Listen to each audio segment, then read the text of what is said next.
Hello, everyone, and welcome back to the podcast. My name is Pastor Jacob Swenson, and I have been your guide as we're working our way through the Book of Concord. If you are just joining us, welcome to you. We are really glad to have you here with us. We're reading through the Book of Concord in celebration or in anticipation of the 500th anniversary of the Lutheran Reformation. Now, that's counting from October 31st, 1517, when Luther posted the 95 Theses. However, I don't really think that's the best time to count the Reformation from. I guess that's kind of a starting event, but Luther at that point wasn't really that Lutheran. So we're starting with the Book of Concord, and the first document in the Book of Concord is the Augsburg Confession. Now, we talked a little bit a while back about, why did the Augsburg Confession come about? Well, it's because the Emperor Charles V called this gathering of all the theologians and the landowners, the princes, because, we've got the Turks who are beating down the doors to Vienna, and if we don't stop them, they're going to kill us all, and the only way we can stop them is by stop fighting each other over theology because we're all Christians. Right? So the Lutherans come. They're excited to come because they're like, we want true Christian unity. We want to be united, not just visibly, but in theology as well. So we are here to offer our confession before the emperor so he can see that we aren't the heretics that they're making us out to be. So we had the first 21 of the 28 articles where the Lutherans say, what we're teaching is nothing different than what has been taught since the time of Christ. Those who are charging us with being theological innovators are judging us quite harshly, and they're wrong. But it is true that there are some abuses that have crept up over time that we are correcting, and they're charging us with overcorrecting, and that is also false. So then we started yesterday talking about, what did we talk about yesterday? The worship of the saints in receiving both kinds in the sacrament. These are things that the confessors, the Lutherans, have addressed, but in a way that is keeping with Scripture and with the practice of the early church. Now we continue today, and we're just going to do one article today, Article 23 on the marriage of priests. And we'll see if I have a lot of commentary to offer. If I don't, it'll be a short session. So kudos to you. Or maybe kudos to me. I don't know which is which. Okay. Article 23 on the marriage of priests. You guys are probably familiar with the fact that, I coughed there. You're probably familiar with the fact that the Roman Catholic Church does not allow its priests to marry.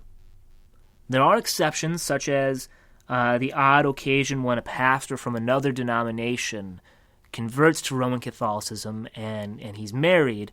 The options I'm aware of are you can either become a permanent deacon or you can appeal to Rome and get a special dispensation to be a married priest. Now, this does happen, and I've heard of, unfortunately, Missouri Synod pastors going that way. That does happen, but it's very kind of rare, I guess. Now, I think it's kind of understood that they have no scriptural command to deny marriage to priests. It is a church practice. It's in canon law, but it's a church practice that developed in about the 11th century, I think, somewhere around there. I haven't heard anyone try to defend that doctrine from Scripture, but I think if you look in the Catechism, the Catholic Catechism, in fact, I have it on my counter, I could grab it and read it, but I won't. I don't think they try to defend it from Scripture, but maybe I'll do some research and come back to this. Anyway, we're in the Augsburg Confession, Article 23. Or paragraph 1. Complaints about unchaste priests are common. 500 years ago. Platina writes that it is for this reason that Pope Pius is reported to have said that although there are reasons why marriage was taken away from the priests, there are far more important reasons why it should be given back. A pope said that. Since our priests wanted to avoid these open scandals, they married wives and taught that it was lawful for them to enter into marriage. First, because Paul says, because of the temptation to sexual immorality, each man should have his own wife, and it is better to marry than to be aflame with passion. Second, Christ says, not everyone can receive this saying, where he teaches that not everyone is able to lead a single life. God created human beings for procreation. It is not within a person's power, without God's giving a unique gift, to change this creation. For it is clear, as many have confessed, that no good, honest, chaste life, no Christian, sincere, upright conduct has resulted from the attempt to lead a single life. Instead, a horrible, fearful unrest and torment of conscience has been felt by many until the end. Therefore, those who are not able to lead a single life ought to marry. No human law, no vow, can destroy God's commandment and ordinance. For these reasons, the priests teach that it is lawful for them to marry wives. Right. So Lutherans say that complaints about unchaste priests are far too common, even 500 years ago. And in fact, even Pope Pius said that although there are reasons why the priests weren't married, that should come back. Now, Lutherans say because of this, because our pastors want to avoid scandal and want to avoid the temptation to sexual immorality, our pastors marry. Because St. Paul says that each man should have his own wife, and it's better to marry than to be burning with passion. Likewise, Christ also says that not everyone can live a chaste single life. It's only those who receive a special gift from God. But if everyone had that gift, it wouldn't be called special. Therefore, our pastors marry. Paragraph 10. It is clear that in the ancient church, priests were married men. So in addition to Scripture, in the ancient church, the priests were married. For St. Paul says, an overseer must be the husband of one wife. 400 years ago in Germany, for the first time, priests were violently forced to lead a single life. Right, see, it only came about very late. They offered such resistance that when the Archbishop of Mainz was about to publish the Pope's decree about celibacy, he was almost killed in a riot by enraged priests. This matter was handled so harshly that not only was marriage forbidden in the future, but existing marriages were torn apart contrary to all laws, both divine and human. This was even contrary to canon law itself, as made not only by popes, but also by the most celebrated synods. Right, so the Reformers, the confessors, are saying that the ancient church had married pastors. In fact, most of them were married, and it wasn't until 400 years ago in Germany, for the first time, priests were forbidden from marriage, and not only was marriage forbidden in the future, but those priests who were married already were forcibly taken from their wives and families.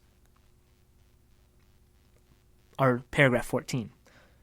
Seeing that man's nature is gradually growing weaker as the world grows older, it is good to be on guard and to make sure no more vices work their way into Germany.